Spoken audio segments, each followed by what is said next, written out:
Honestly, if she stopped doing things for us today, who would even notice her? She's desperate to belong. It's actually kind of sad. She's basically our unpaid house girl at this point. The room laughed again, loose and careless. Nkechi's hands went numb. The cake slid from her fingers and hit the floor, but the music swallowed the sound whole. Nobody turned. Nobody noticed she was even standing there. She had spent weeks waking before sunrise for these girls, fetching their water, ironing their uniforms, spending money she didn't have. And in one sentence, she had just learned exactly what all of it had been worth to them. She had no idea, standing frozen in that doorway with cake on her shoes, that the next few minutes would change the rest of her life, and that nothing about who she'd been at this camp would survive the night. To understand how Nkechi ended up in that doorway, holding a cake she paid for with her heart breaking in her own two hands, we have to go back, 3 weeks back. 3 weeks earlier, none of this would have made sense to her. Nkechi Obi had arrived at the NYSC orientation camp in Iseyin, Oyo State, dragging her box through the dusty entrance under a blazing sun, her chest tight with a hope she'd carried since university. The hope that camp would finally give her the kind of friends she'd never quite managed to keep. She was the middle child of 5 from Enugu, the one who cleared plates before being asked, the one her mother used to warn, gently but seriously. Nkechi, you have a kind heart, but kindness without limit will finish you. She'd never fully understood the warning. She only knew she was tired of being the helper everyone called when they needed something, and never the friend anyone called just to talk. On her second day at camp, queuing for hostel allocation under a tin-roofed shelter, a girl looped her arm through Nkechi's like they'd known each other for years. "You look lost," she said, smiling. "Stick with me, I'll show you how camp works." Her name was Tamara Bello. Tamara was beautiful, the kind of beautiful that made people stop mid-sentence, confident in a way that pulled strangers into her orbit without effort. Hadiza Musa joined them by the third day, loud and funny, always with a joke ready, always agreeing with whatever Tamara said half a second before anyone else could. By the end of the first week, the 3 of them were inseparable, eating together, marching together, gisting under the mango tree near Hostel Block C until lights out. Nkechi had never felt so wanted in her life. It started small, the way these things always do. A request to fetch water since you are already up, a favor to charge a phone because the queue stresses me. Nkechi didn't mind. This was what friends did for each other, she told herself. This was the cost of finally belonging somewhere. The favors grew heavier by the day. She woke before dawn to fill buckets at the only working tap, waiting over 30 minutes some mornings before the water even came. She ironed 2 extra uniforms alongside her own. She paid charging fees for 3 phones instead of 1, queued in the heat for food so Tamara and Hadiza wouldn't have to, lent airtime that was never returned, bought toiletries when Tamara's allowance hadn't cleared yet. She missed her own breakfast more mornings than she could count, busy delivering theirs first. "It's okay," she would say, again and again, whenever either of them offered a half-hearted apology for the inconvenience.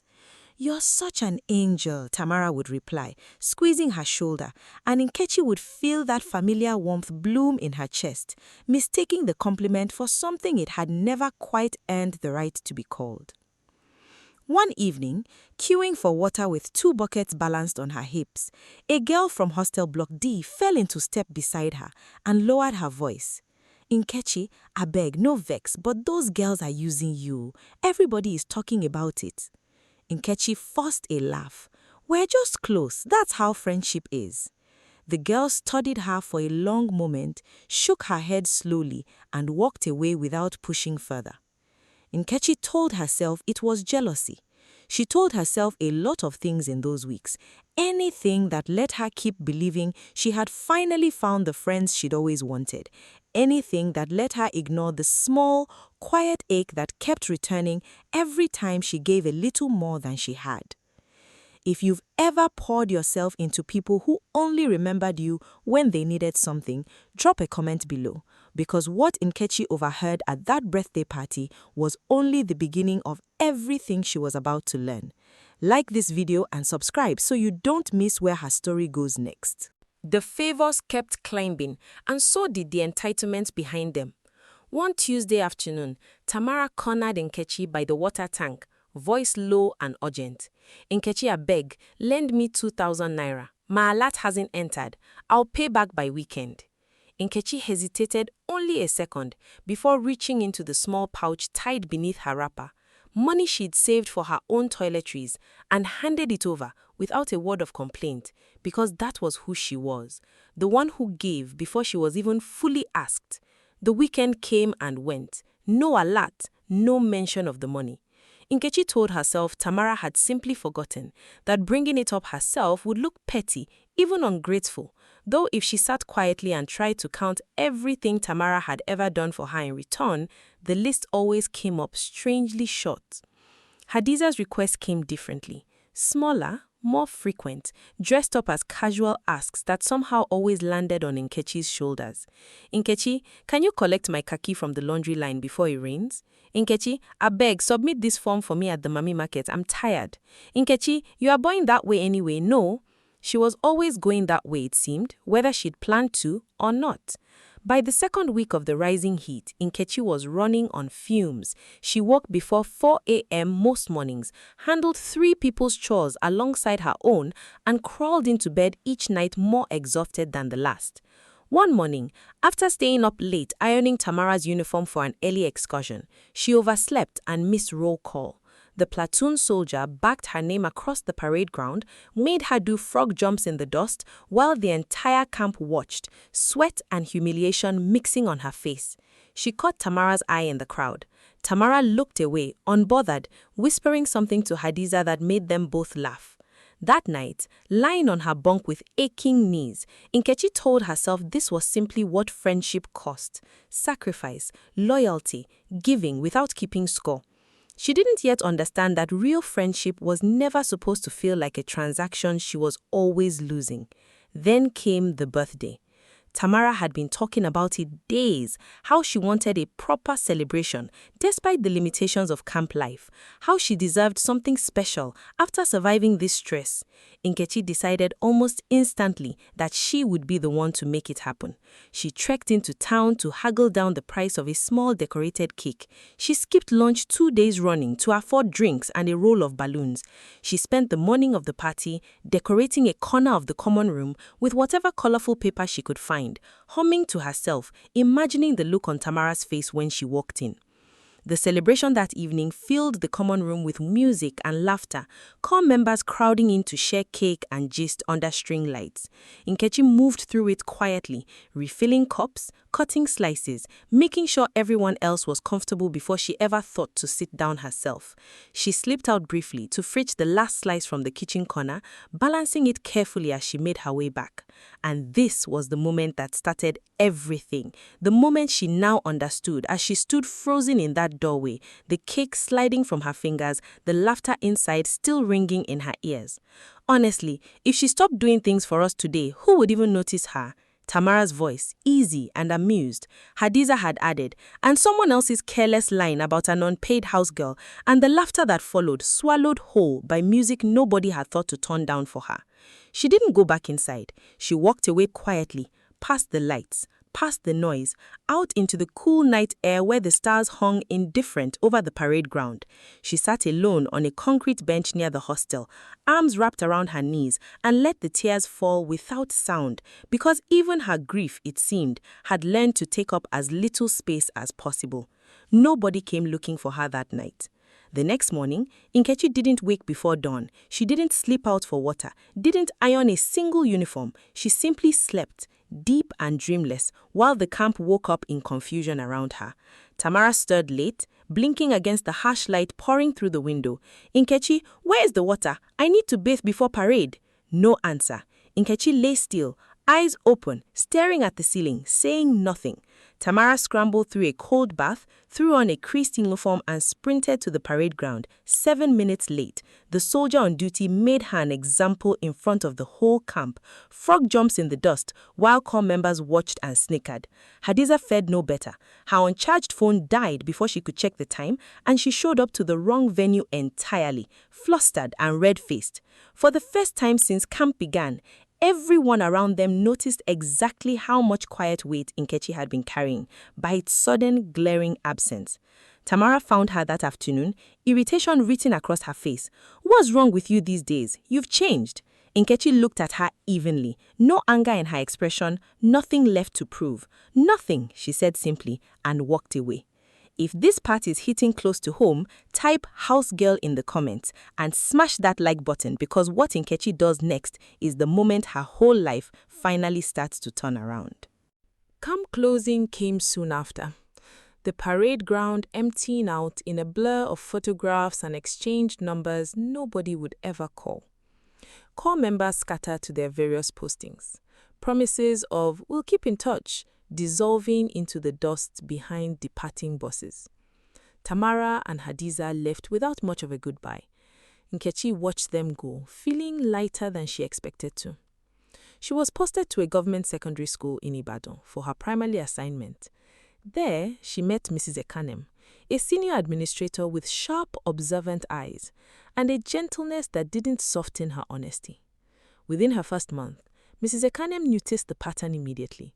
Nkechi staying late to help colleagues grade papers that weren't hers, covering small expenses for people who never offered to repay her, shrinking herself smaller in every room she entered. One quiet afternoon, as Nkechi packed up someone else's unfinished marking to take home, Mrs. Ekanem stopped her gently in the doorway.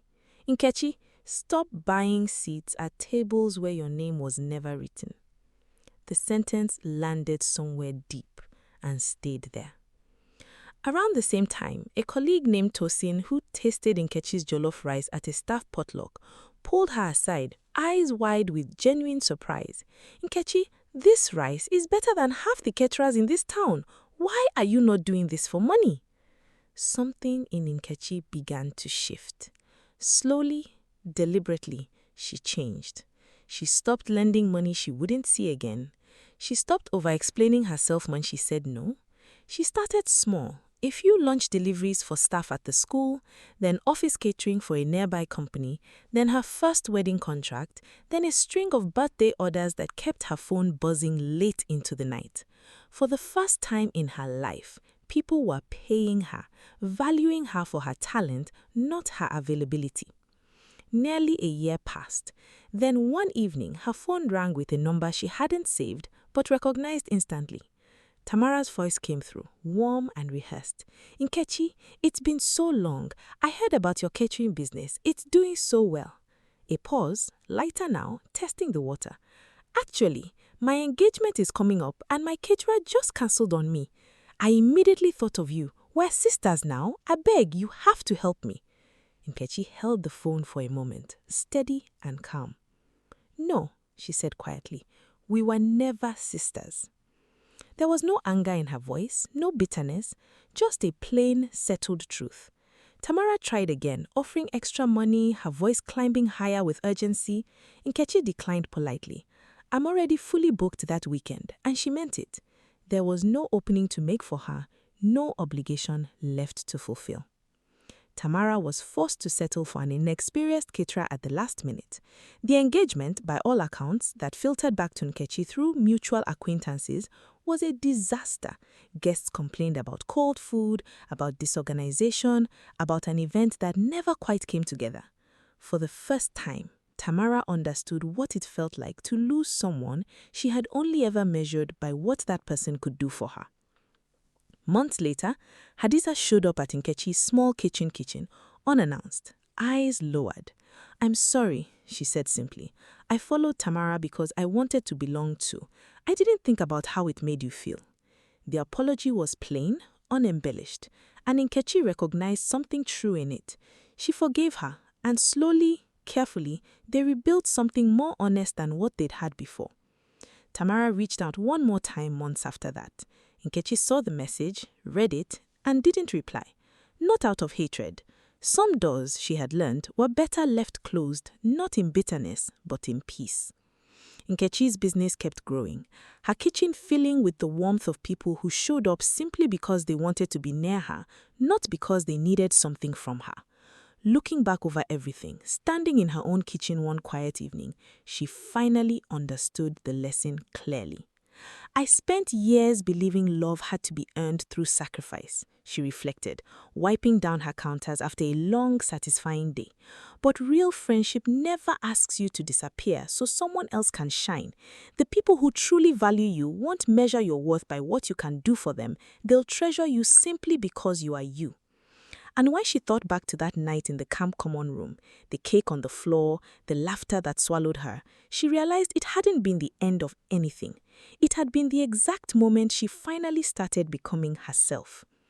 If you've ever been taken for granted by people you called friends, remember this: never shrink yourself to fit into circles that only notice you when you serve them.